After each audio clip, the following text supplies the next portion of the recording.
नमस्कार मैत्रिणींनो, मी वर्षा फॅशन या यूट्यूब चॅनलमध्ये तुमचं अगदी मनापासून स्वागत करते। तर मैत्रिणींनो, आजच्या व्हिडिओमध्ये आपण बघणार आहोत फक्त एकाच आयताकृती कापडापासून खूप सुंदर अशी बॅग डिझाईन आणि तुम्ही याचा वेगवेगळ्या प्रकारे वापर करू शकता आणि खूप म्हणजे खूप सोपी आहे। तुम्ही पहिल्यांदा जरी शिवत असाल ना तरी पण तुम्ही हा व्हिडिओ बघून नक्कीच अशा पद्धतीची बॅग डिझाईन आहे ना ती शिवू शकता आणि बनवून पुढे विक्री पण करू शकता। तर चला जास्त वेळ न घालवता लगेचच व्हिडिओला सुरुवात करू। व्हिडिओ युजफुल आवडला तर प्लीज प्लीज प्लीज व्हिडिओला लाईक करा आणि लाईक केल्यानंतर हाईपचे जे पॉइंट असतात ना ते पण देत चला। तर चला सुरू करूया आजच्या व्हिडिओला। तर आजच्या आयडियासाठी बघा मैत्रिणींनो, मी ते मेन फॅब्रिक ठेवून घेतलेलं आहे, मध्यभागी राईस बॅग आणि अस्तरसाठी पण एक कपडा ठेवून घेतलेला आहे। तर याची लांबी आहे बघा 21 इंच आणि रुंदी आहे 16 इंच।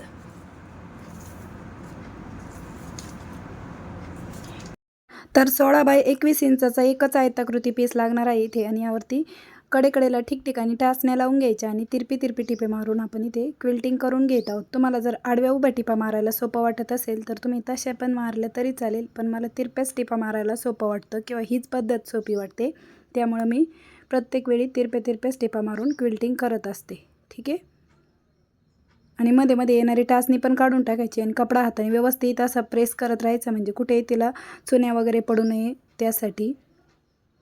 ठीक आहे, आता त्यानंतर आपल्याला चारही साईडने परत ही स्टिचिंग आहे ती करून घ्यायची। आपण फक्त तिरप्याच टिपा मारल्या होत्या, आता मी चारही साईडने पण टिप मारून घेत आहे।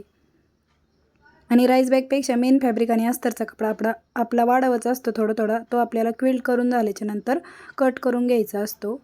ठीक आहे, आता याचं क्विल्टिंग करून फायनल माप सांगते तुम्हाला कितीचं रेडी राहिलं। बघा 16 इंच रुंदी आणि 21 इंच लांबी आहे, जेवढी घेतली होती तेवढंच आहे। आता त्यानंतर आपल्याला इकडनं 16 इंचाची झीप लागणार आहे। तर बघा अशा पद्धतीची मी थोडीशी वाढव घेतली झीप, आणि झीपच्या रॉंग साईडने आपल्याला इथे 1.5 इंच रुंदीची एक पट्टी घ्यायची, झीप फिनिशिंगमध्ये स्टिच व्हावी ना त्यासाठी। तुमच्या कापडाचे धागे वगैरे नसेल निघत तर तुम्हाला ही फिनिशिंगमध्ये झीप स्टिच करण्याची गरज नाही, पण माझ्या कापडाचे धागे निघत होते त्यामुळे मी इथे पट्टी आहे ती झीपसोबत स्टिच करून घेतली आणि आतल्या साईडने ही पट्टी डबल फोल्ड करून स्टिच करून घेऊया, म्हणजे अगदी फिनिशिंगमध्ये आपली ही झीप आहे ती स्टिच झाली। दुसऱ्या साईडने पण सेम त्याच पद्धतीने 1.5 इंच रुंदीची एक स्ट्रीप घेतली आणि ती झीपच्या रॉंग साईडने ठेवून झीपसोबतच स्टिच करून घेतली। आता इथून झीप आपल्याला ओपन करायची आणि अगोदर आपल्याला या झीपवरती दाबटीप देऊन घ्यायची आहे आणि मग आतल्या साईडने जी वाढव पट्टी राहिली ना हिला डबल फोल्ड करून स्टिच करून घेऊया। यामुळे काय होतं, अगदी फिनिशिंगमध्ये झीप आहे ती स्टिच होते। ठीक आहे, तर अशा प्रकारे झीप स्टिच झाली। आता आपण बेल्ट स्टिच करू। त्यानंतर मैत्रिणींनो, बेल्टसाठी बघा मी इथे मेन फॅब्रिक आणि राईस बॅग आहे ती कट करून घेतलेली आहे। तर बघा 17.5 ते 18 इंच लांबीचा मी इथे बेल्ट घेतलेला आहे आणि हा आपल्याला अशा पद्धतीने स्टिच करून घ्यायचा आहे। तर अशा प्रकारे मैत्रिणींनो, हे दोनही बेल्ट आहेत ते मी स्टिच करून घेतलेले आहे। दोन्ही चेक पण करून बघायचे म्हणजे सारखे आहेत की नाही। आता त्यानंतर आपल्याला हे बेल्ट लावायचे कसे ते सांगते। आता हा जो रुंदीचा पार्ट आहे आपला त्याचा आपल्याला सेंटर काढून घ्यायचा आहे। तर ही रुंदी आहे बघा आपली 16 इंच, तर 8 इंचावरती मी मार्क करते। सेंटरला मार्क केलं, वरतून खाली 3 इंचावरती एक मार्क करायचा आणि सेंटरपासून 2.5 इंच इकडे 2.5 इंच तिकडे अशी बेल्टची मार्किंग करायची आणि या पद्धतीने आपल्याला बेल्ट स्टिच करून घ्यायचं आहे। तर चला लगेचच बेल्ट पण मी तुम्हाला स्टिच करून दाखवते, अगदी स्टेप बाय स्टेप दाखवत आहे मैत्रिणींनो। आणि हा बेल्ट बघा आता असा टर्न करून घ्यायचा आपल्याला आणि यावरती परत आपल्याला अशी वरतून एक अर्धा इंचवरती दाबटीप देऊन घ्यायची, म्हणजे फिनिशिंगमध्ये आपला हा बेल्ट पण स्टिच होतो। ठीक आहे, खूप सारे दाट टिपा देऊन घेतल्या मी या बेल्टवरती। आता दुसऱ्या साईडने पण आपल्याला जसं आपण इकडच्या साईडने बेल्ट स्टिच केला सेम त्याच पद्धतीने स्टिच करायचा। तर बघा 16चा सेंटर येतो 8 आणि वरतून खाली 3 आणि सेंटरपासून 2.5 इकडं 2.5 इंच तिकडे मार्किंग केली आणि हा बेल्ट आहे तो आपण स्टिच करून घेत आहोत। आणि याला पण अशा पद्धतीने टर्न करून यावरती पण दाबटीप देऊन घेऊया आणि खूप सारी मशीन मागे पुढे करत जास्तीच्या टिपा आहेत त्या आपल्याला देऊन घ्यायच्या आहेत बघा या पद्धतीने। तर बघा दोनही बेल्ट आपले स्टिच करून झालेले आहेत, तुम्ही चेक करून पण बघू शकता ते बरोबर आहेत की नाही किंवा मागे पुढे आहेत का ते चेक करून घ्यायचं आणि ते सेंटर मॅच करायचं आणि इकडनं आपल्याला ही रनर आहे ते वाहून घ्यायचं आहे।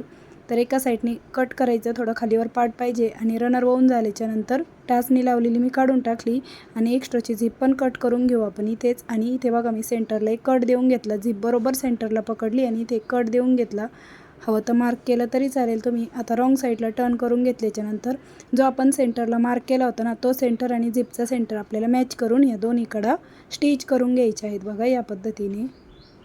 आणि इकडनं झिप ओपन आहे तर इथे व्यवस्थित काळजीपूर्वकच स्टिच करून घ्या. थोडंफार एक्स्ट्राचं फॅब्रिक आहे टिप मारून झाल्यानंतर तो पण मी कट करून घेतला. दुसऱ्या साईडने पण हा पार्ट आपण स्टिच केला. आता त्यानंतर आपल्याला इथे चारही कॉर्नर आहेत ते 2.5 बाय 2.5 इंचाचे कट करून घ्यायचे आहेत बघा.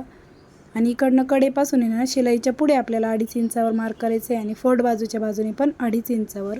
तर चारही कॉर्नरवरती मी मार्किंग करून घेतलेली आहे. आता जशी मार्किंग केली तशीच आपल्याला याची कटिंग पण करून घ्यायची आहे. ठीक आहे. तर या पद्धतीने चारही कॉर्नर कट केले. आता इकडनं मी पायपिंग करून घेत आहे ह्या, म्हणजे इथे ना अगदी फिनिशिंगमध्ये स्टिच व्हावी ना त्यासाठी. आणि स्टार्टिंगला आणि एंडिंगला लॉकची टीप द्यायची, म्हणजे कॉर्नर स्टिच करताना इथला भाग ओपन होत नाही, त्यामुळं कॉर्नरला लॉकची टीप देऊन घ्यायची मशीन मागे पुढे करत.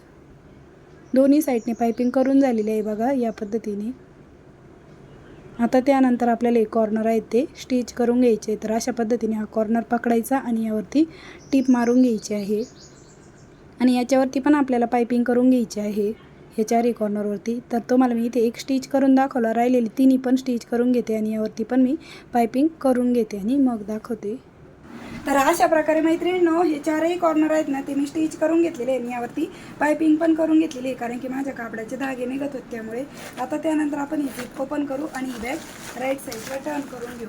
आणि बघा फक्त एकाच आयताकृती कापडापासून आपण ही बॅग डिझाईन आहे ती बनवलेली. जास्त झंझट नाही आणि जास्त वेळ पण नाही लागत. अगदी कमीत कमी वेळामध्ये पण तुम्ही ही बॅग डिझाईन आहे ती नक्की ट्राय करू शकता.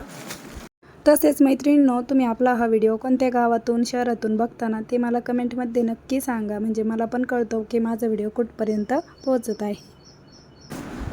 आणि बघा आतल्या साईडने पण अगदी फिनिशिंगमध्ये आपली ही बॅग डिझाईन आहे ती शिवून तयार झालेली आहे.